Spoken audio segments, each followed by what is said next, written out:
Hello everyone, how are you all? I hope all of you are well during this lockdown period. Don't worry, chapter wise video I will upload on YouTube. Please subscribe my channel to get the notification. Let's go to the topic. Today's topic is about the refraction of light through glass slab.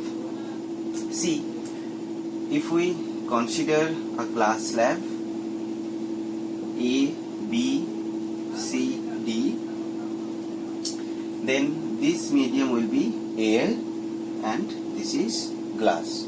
So when the ray comes from rarer to denser medium, this is rarer medium, this is denser medium. So you know the light will bend towards the normal. Okay, that we have read. I is the angle of incidence and R is the angle of refraction.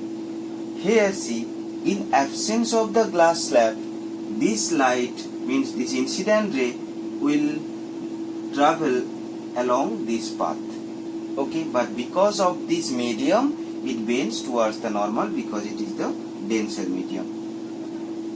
Now draw the normal over here. Now see, this angle will be also R. Why? Because this is parallel. This AB and CD are parallel because rectangle. That's why this angle equals to this angle. Now here this ray is coming from denser to rarer, this medium also air. So again it will bend away from the normal. Okay. Now this angle is called the angle of emergence. Now in previous video one topic we read, which is the reversibility of light. What is the reversibility of light? If the light again it goes along the same path, then see, if it goes along the same path, this path, this path, this path, then this will be angle of incidence, this will be angle of emergence. Now we can say by the principle of reversibility, angle I equals to angle E. Okay. Now this AB is parallel with the CD. That's why this angle will be equals to this angle. Now this is the original incident ray. How much is shifted from here? This much. This shifting is called the lateral displacement. Here I am writing. This is called the lateral displacement. Means, what is lateral displacement? The displacement between or the distance between original incident ray and the emergent ray. This is called the lateral displacement. Now the lateral displacement depends on some factors. First factors is the thickness. How the lateral displacement depends on the thickness? That thickness I am writing here T. If there is more thickness, there will be more lateral displacement. Why? See, if we take one thick medium, when the light falls on the surface, then there will be more bending. Why? Because when it is traveling through this medium, the speed of light will decrease. So it will come more closer to the normal.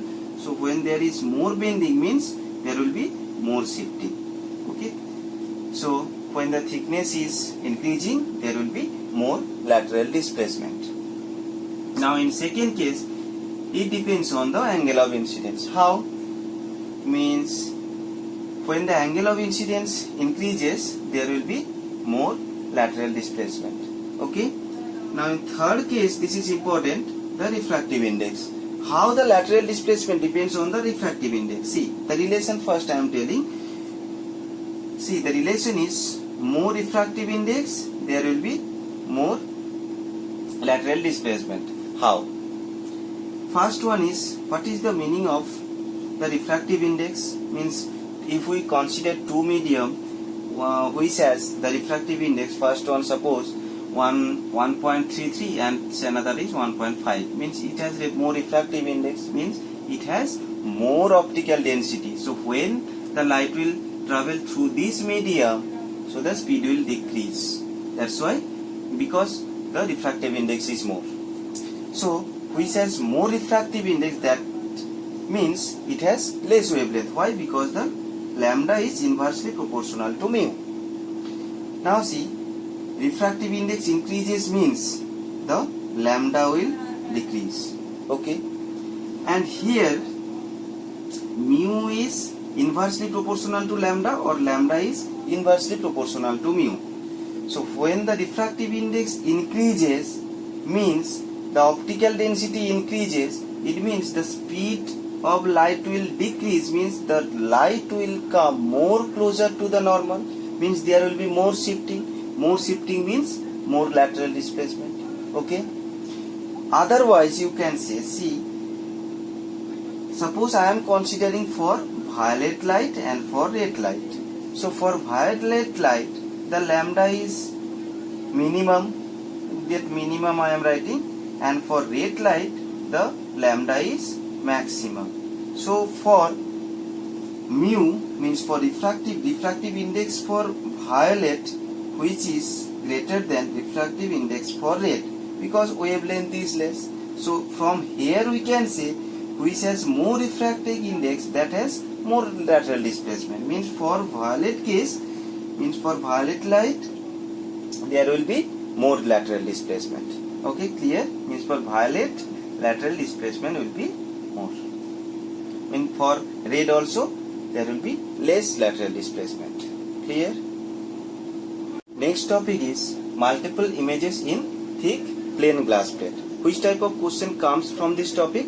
The question comes like this: if when an illuminated object is held in front of a thick plain glass mirror, several images are seen, but out of these second image is brightest. How? See, thick plain glass plate means this is the diagram. I mean, this side will be glass and this side has some coating which will act like a mirror. Clear? Suppose the source of light is present over here. So the several ray will come. I am taking it any one. Suppose this is the light ray which is falling on the glass surface. Okay. So here when we know when the rays comes from rarer medium to denser medium, this is rarer medium, this is denser medium. So it will bend, means there will be a refraction. Okay.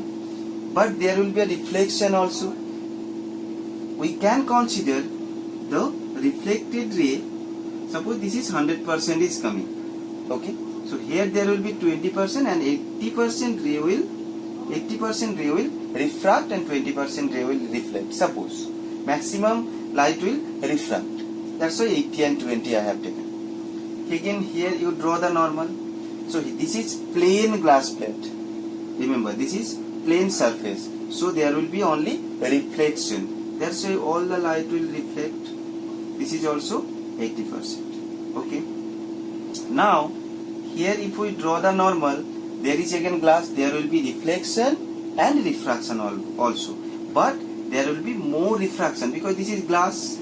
So in case of 80%, suppose I am considering 60% light will refract and 20% light will reflect. This is 20%. Here again if you draw the normal over here there will be reflection only. This is reflection. Again you draw the normal, maximum part will refract and minimum part will reflect. This is how it is going on. So this is 20%, so this light will be 20%. Okay. So here suppose 10% or 15%, 5%. More refraction takes place over here. Now see, if we place our eye over here, now see, we will observe the images. So first image will form over here.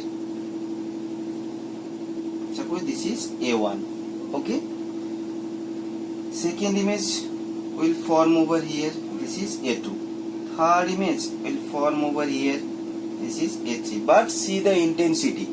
Here the intensity of light will be 20%. Here there will be 80%.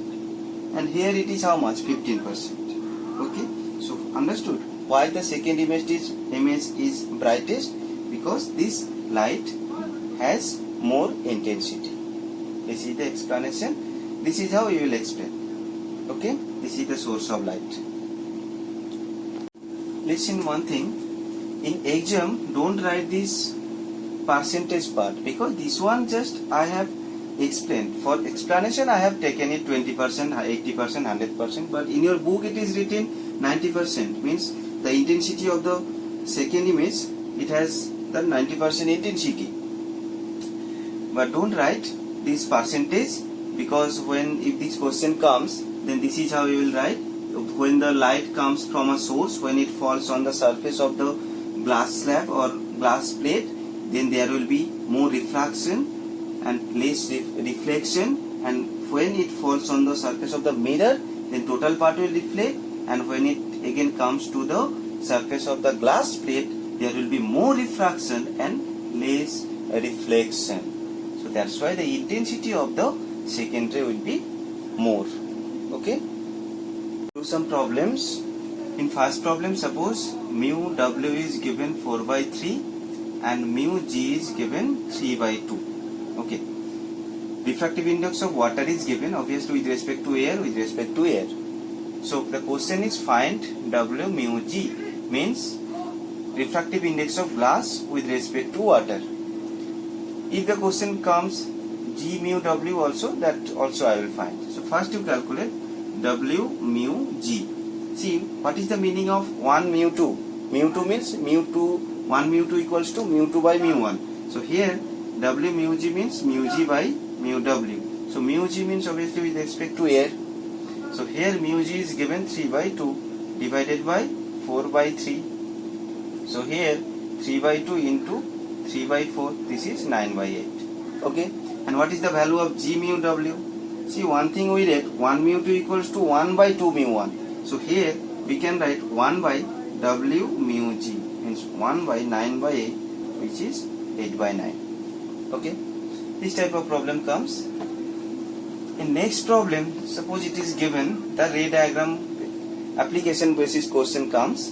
If this is the ray diagram and the angle is given 30 degree and this angle is given 60 degree, what is the angle of I and what is the angle of R? So first, to calculate I, don't write the angle of incidence is 30, because angle of incidence always measure the angle between incident ray and the normal, this angle. So this angle how much? 90 minus 30. So this angle will be 90 minus 30 equals to 60 degree. Okay. Now what about the angle of refraction? Same case, angle of refraction also measures in between refracted ray and the normal. So R will be how much? 90 minus 60, there will be 30. Okay. So today's class up to this. In next class I will start the diffraction through prism. This is all about the first chapter.